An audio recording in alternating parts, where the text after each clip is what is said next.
Omar Porti was a gangland visionary. He was a shot caller. You didn't do anything without his blessing.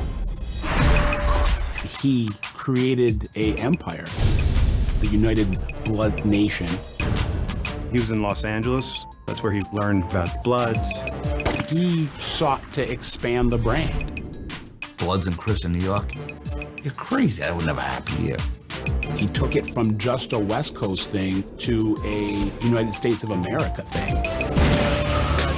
This is a very violent person. He has no regard for human life. They ran the gamut with the crimes. Assaults with blunt objects. Narcotics trafficking, robbery, murder, attempted murder. Shootings to slashings, stabbings. That was sending a message. We're gonna scar you for the rest of your life. This organization started to spread like wildfire. We literally wanted to cut the head off. We had to get the top guy. We knew where they slept at night. We knew where their girlfriends lived. We knew where their families were. The goal was to arrest all of our subjects at the same time. And then pretty much everything grinded to a halt.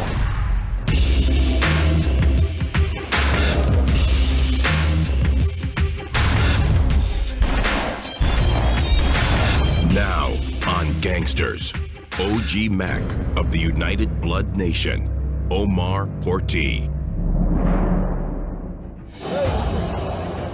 October 1995, Washington, D.C. Hundreds of thousands of people descend on the nation's capital for the first ever Million Man March.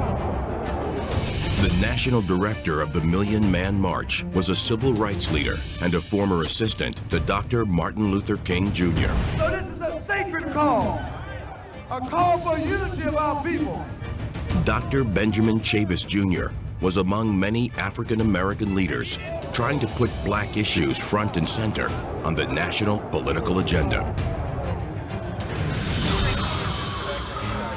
At the time of the march, black men in America were being murdered at a rate 8 times higher than white men. Put them on top of your head, face the wall, do not look at me.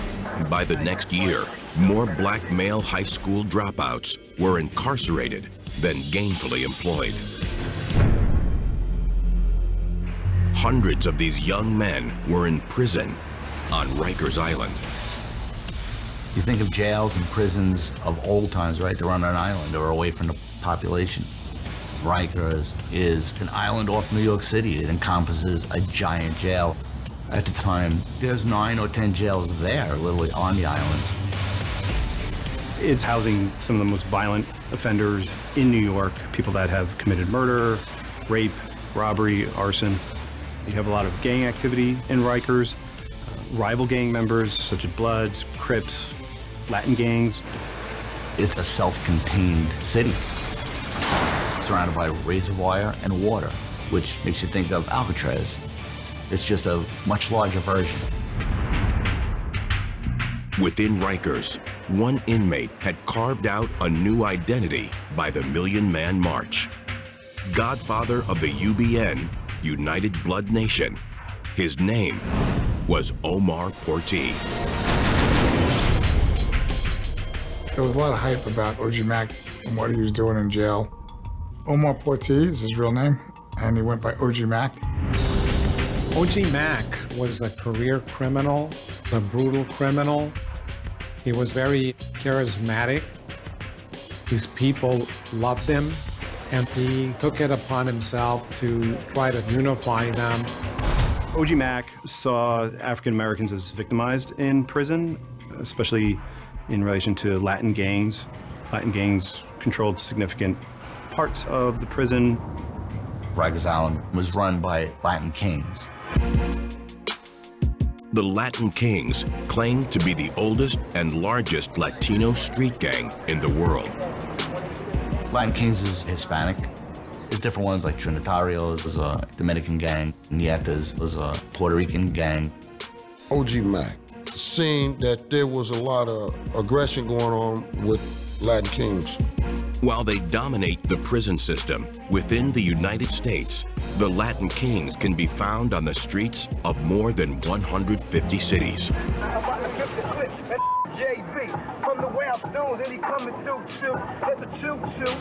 Omar Porti helped found United Blood Nation in 1993, in part to take on the Latin Kings. Why you became Blood? I wanted to be part of the UBN. I like the brotherly love I see going around. Blood means togetherness, unity. The B means for better. The L means for look. The O mean out. The other O mean or. And the last mean die. You better look out or die.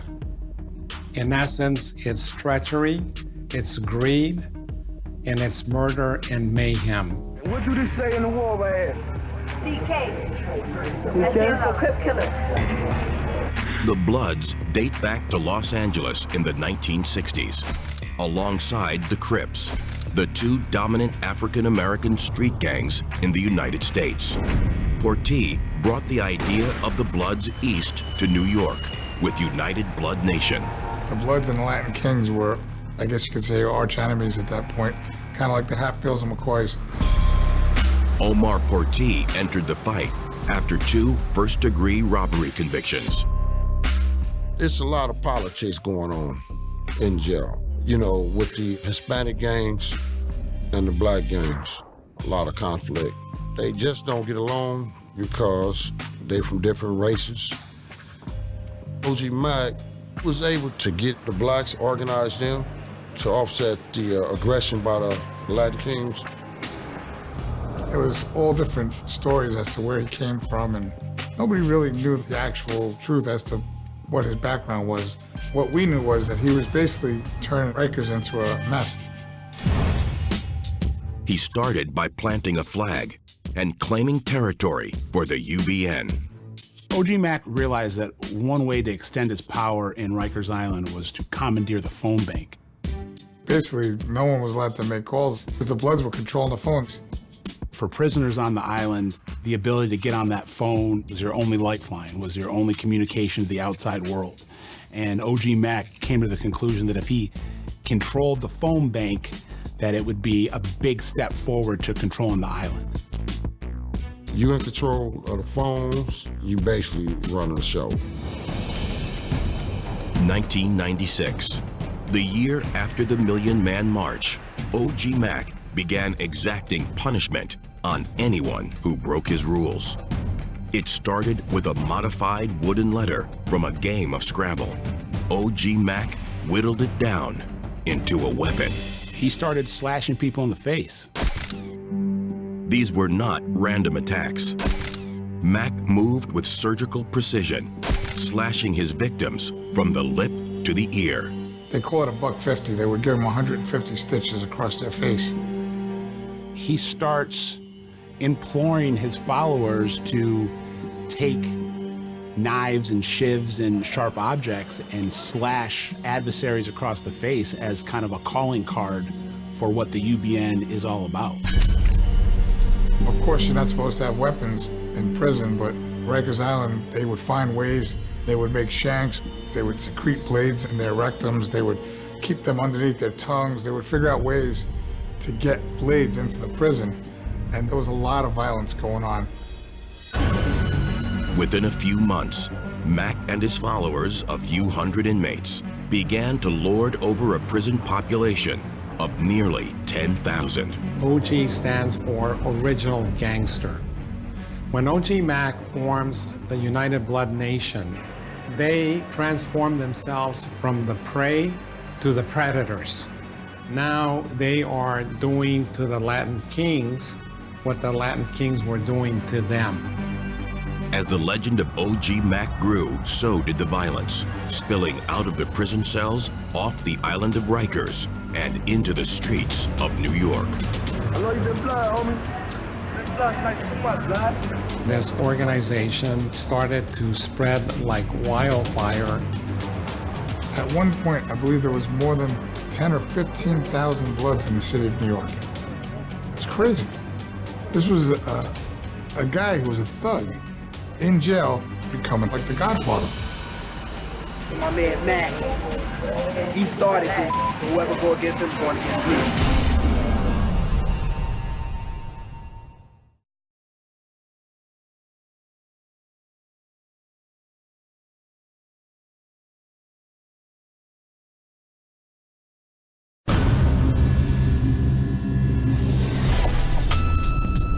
Omar Porti was 21 years old when Boys in the Hood hit theaters across the United States.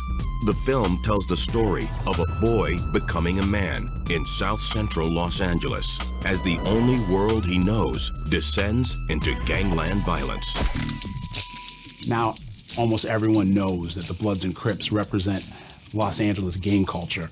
They are the two flagship American underworld franchises, if you will, akin to Coke and Pepsi or McDonald's and Burger King in the corporate world.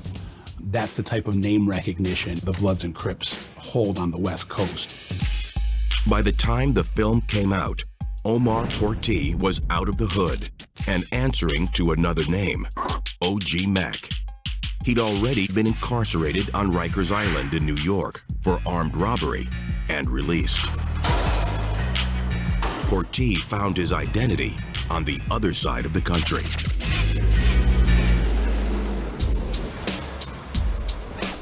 He was raised in New York and the Bronx by his grandmother. His parents are not in his life. His grandmother has a very hard time controlling him, so she sends him to relatives in California. Unlike Trey, the main character in Boys in the Hood, Porti could not resist the lure of the streets. He was in Los Angeles, and that's where he became more indoctrinated with the gang life.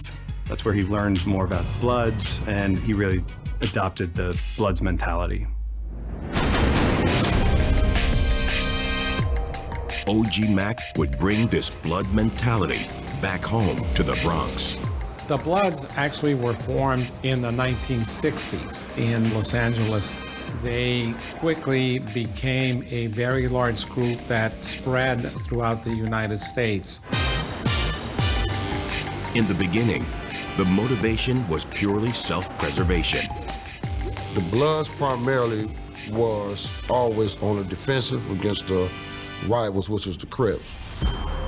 The Bloods and the original Crip homies, as they were first known, were collections of street kids in South Central. Most of the original members were under 17 years old. My name is Matthew Brown, AKA Stutterbox. I'm considered what you call original gangster. That era from the late 70s until the end of the 90s.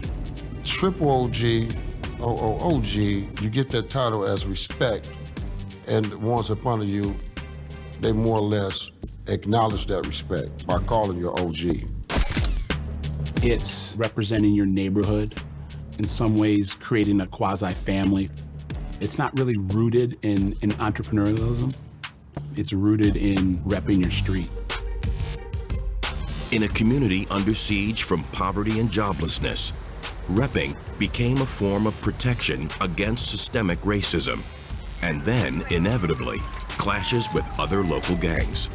It was going out into the neighborhood at a young age, hanging out with a group of kids, coming from a dysfunctional setting, whether it was in your home or in the neighborhood, and collectively coming together to feel a part.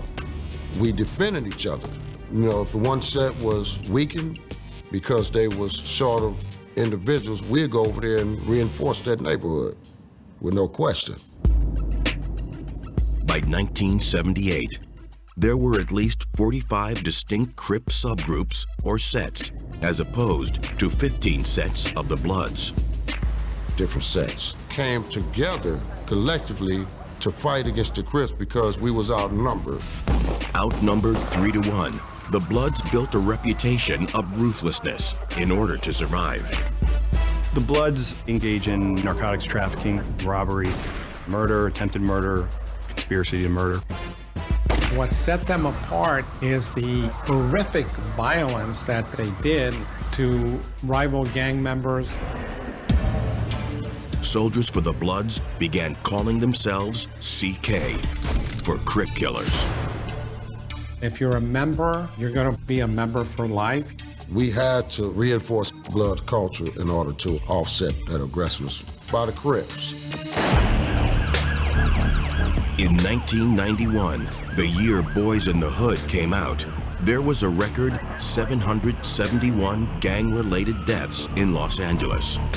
Omar Porti was in LA, taking it all in from the Bloods' side of the streets. A year after being sent to California by his grandmother, Omar decides to come back to the Bronx, and he attempts to kill a rival gang member, does not succeed, but by this time, the gang-banging lifestyle is now in his DNA. Omar Porti saw the Bloods specific to Southern California, and I think when he eventually made his way back to New York, he sought to expand the brand, industrialize it, take it from just a West Coast thing to a United States of America thing.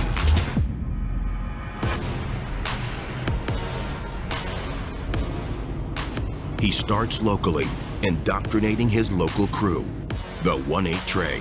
Where y'all from, though? 1-8 Trey, 1-8 you heard? Named for their street, 183rd in the Bronx. Omar Porti was directing criminal activity on behalf of the 1-8 Trey gang. He might have nicked the name from his time in South Central.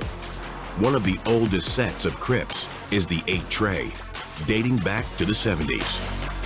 I know on the West Coast, you're born into the gang that your parents were in. He definitely wanted that. Believe it or not, some of these kids want to be part of something so bad, they do it. It's the inclusiveness, it's the human nature of tribalness. His first attempt to expand the Blood Nation did not last long. Not long after returning home, he was picked up on a weapons charge. He went back right into jail in 1993. Not just any jail. He went right back to Rikers. Porti, when he's in Rikers, sees that Hispanic gangbanging culture had all kind of coalesced into the Latin Kings. They were kind of running the show. The Latin Kings had more people, had more strength in the prison for overtaking the black prisoners. The African-American gangs were more spread out and not unified. Porti got together with a Brooklyn-based gangster, Leonard Deadeye McKenzie, and he convinced him that if we can take all of these individual African-American gangbangers and bring them under one umbrella, we can create a massive powerhouse of an entity. He took his experience from South Central, his desire to create an East Coast set of the Bloods, and built an empire within the walls of Rikers. He used that information saying, wait, this is how we really gonna do it. I'm out here, we doing it like this. And that's how the gangs in New York became associated with Blood.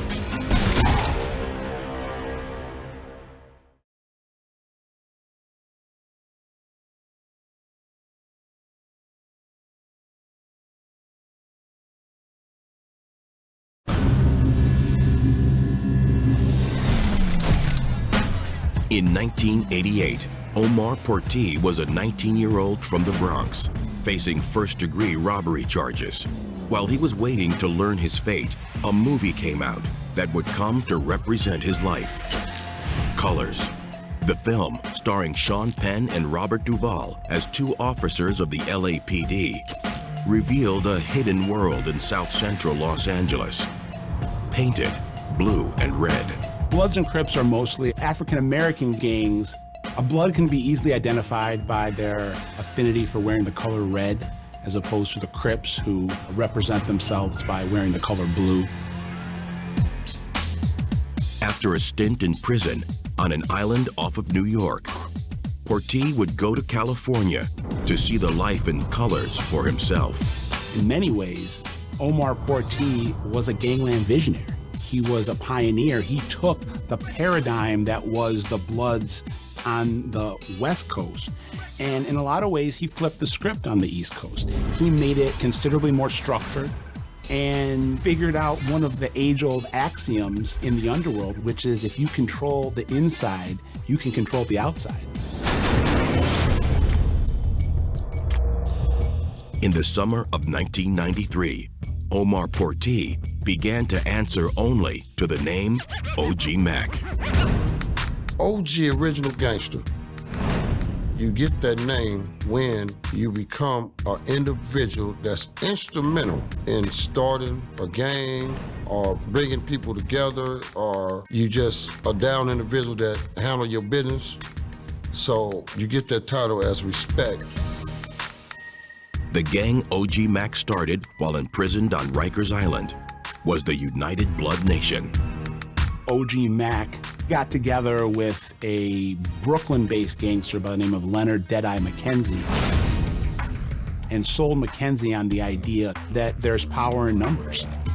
McKenzie got his nickname Deadeye for the cloudy right pupil he received somewhere along the dangerous road of a life filled with crime. McKenzie was a member of the G-Shine gang from Brooklyn.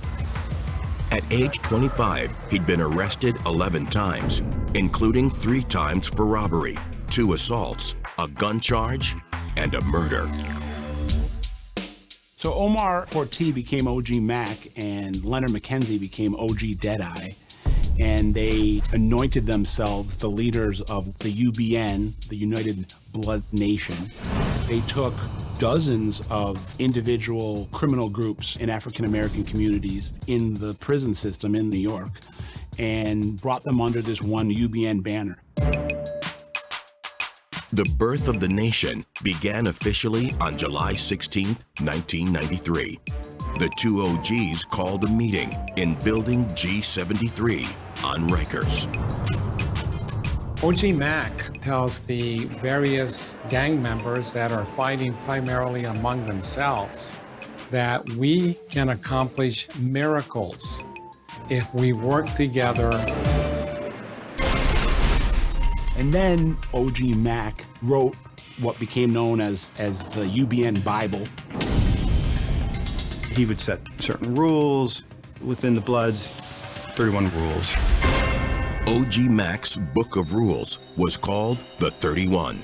It included commandments such as, we will have no snitches, we will have no rapists, we will never discuss our issues with outsiders. And then they began reshaping their environment.